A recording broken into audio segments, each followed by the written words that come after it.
আসসালামু আলাইকুম রহমতুল্লাহ। প্রিয় দর্শক, এখন যে বিষয়টি নিয়ে কথা বলবো সেটা হচ্ছে বিশ্বাস। বিশ্বাস মানুষের কেমন হওয়া উচিত অথবা বিলিভ লেভেলটা কোন পর্যায়ে থাকা উচিত সেই বিষয়টা নিয়ে কথা বলবো।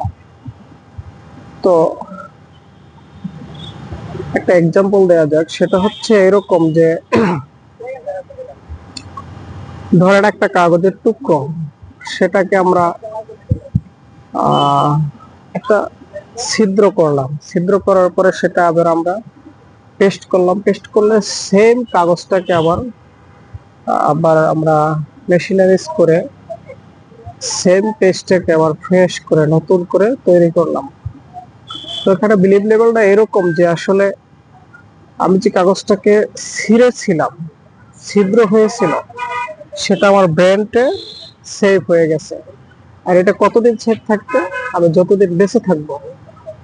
তো বিশ্বাসের জায়গাটা এমন একটা বিষয় যেটা একবার নষ্ট হলে সেটা আর আগের জায়গায় ফিরে আসে না। তো আমরা যে কাজই করি কমিটমেন্ট ঠিক রাখার চেষ্টা করব। কমিটেড পার্সনকেই আল্লাহ সফলতা দেয় এবং পৃথিবীর মানুষও পছন্দ করে, সবাই পছন্দ করে। তো এই জন্য যেটা বললাম যে কাগজের টুকরোর মতো একবার ছিঁড়ে ফেললে সেটা আবার যদি আমরা পেস্ট করে আবার রিটার্ন সেম পেস্টেই তৈরি করি, কিন্তু তারপরও আমার ব্রেনতে যেটা সেভ হয়েছে, যে কাগজের টুকরোটা একবার ছিঁড়ে গেছিল সেটা আবার পেস্ট করে রিমুভ করা হয়েছে, আবার আগের জায়গায় নেওয়া হয়েছে। যদিও এটা স্বাভাবিকই দেখা যাবে, কিন্তু ব্রেন একবার রিসিভ করে ফেলেছে যে এই কাগজের টুকরোটা একবার ছিদ্র হয়েছিল।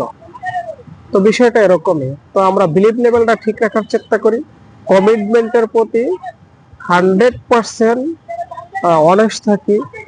যেমন আমি নিজেকেও বলছি এবং আপনাদেরকেও বলছি যে কমিটমেন্ট ঠিক না রাখতে পারলে সফলতা আসে না। তো আমাদের ধর্মেও বলা আছে যে ওয়াদা করে ওয়াদা ভঙ্গ করা, আমানতের খেয়ানত করা এবং কথায় কথায় মিথ্যা বলা, এটা মুনাফিকের আলামত। তো অতএব আমরা নিজেদের কমিটমেন্ট ঠিক রাখার চেষ্টা করলে দুনিয়া সুন্দর হয়ে যাবে, পৃথিবী আবার সুজলা সুফলা শস্য শ্যামলা রূপ নেবে। সবাইকে ধন্যবাদ।